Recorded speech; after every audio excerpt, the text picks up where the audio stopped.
Hello friends, welcome to how to Ali YouTube channel. मेरा नाम है दीदार अली। आज एक नई वीडियो के साथ आपकी खिदमत पे हाजिर हूँ। आज इस वीडियो में मैं आप लोगों को ये बताने वाला हूँ, आप लोग अपनी मोबाइल को पीसी की तरह कैसे इस्तेमाल कर सकते हैं। मतलब ये कि अगर आप लोगों को फेसबुक इस्तेमाल करना है तो अगर आप लोगों को फेसबुक पीसी की तरह इस्तेमाल करना है, कंप्यूटर की तरह, तो आप लोग वो मोबाइल पे कैसे कर सकते हैं। तो मैं ज़्यादा बात नहीं करूँगा, तो चलिए इस टॉपिक की तरफ चलते हैं। तो सबसे पहले आप लोगों को अपनी प्ले स्टोर पे जाना है और वहाँ पे एक एप्लीकेशन है, आप लोगों को वो इंस्टॉल करनी है। उसका नाम, वो एक ब्राउज़र है, वो आप लोगों को इस्तेमाल करना है। उसका नाम है पुफिन ब्राउज़र, पुफिन ब्राउज़र,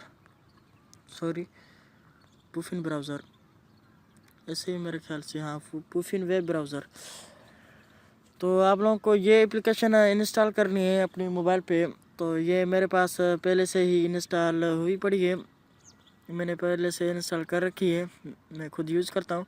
तो आपको इसके जानिब ले चलता हूँ, इसका इंटरफेस आपको दिखा देता हूँ। तो यहाँ पे है पुफिन ब्राउज़र, हाँ ये रहा पुफिन ब्राउज़र। आप इसका इंटरफेस देख लें, आप लोग देख लें इसका इंटरफेस।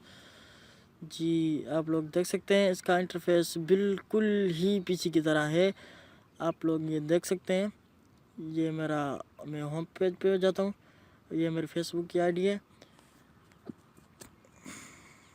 आप लोग देख सकते हैं अभी इसका इंटरफेस बिल्कुल ही उसकी तरह है, वो वेब की तरह है, कंप्यूटर की तरह है, जैसे कि आप कंप्यूटर ही इस्तेमाल कर रहे हैं। तो इसका माउस भी यहाँ पर है,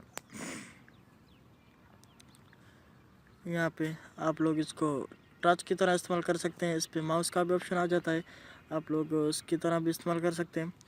तो इस वीडियो को देखने के लिए बहुत बहुत शुक्रिया। अगर ये वीडियो आप लोगों को पसंद आए, अगर आप लोगों को इस वीडियो में कुछ इन्फॉर्मेशन मिली हो, तो हमारा ये वीडियो लाइक कर दें और हमारे चैनल को सब्सक्राइब करना ना भूलें। तो चलिए मिलते हैं एक नई वीडियो के साथ। खुदा हाफिज़।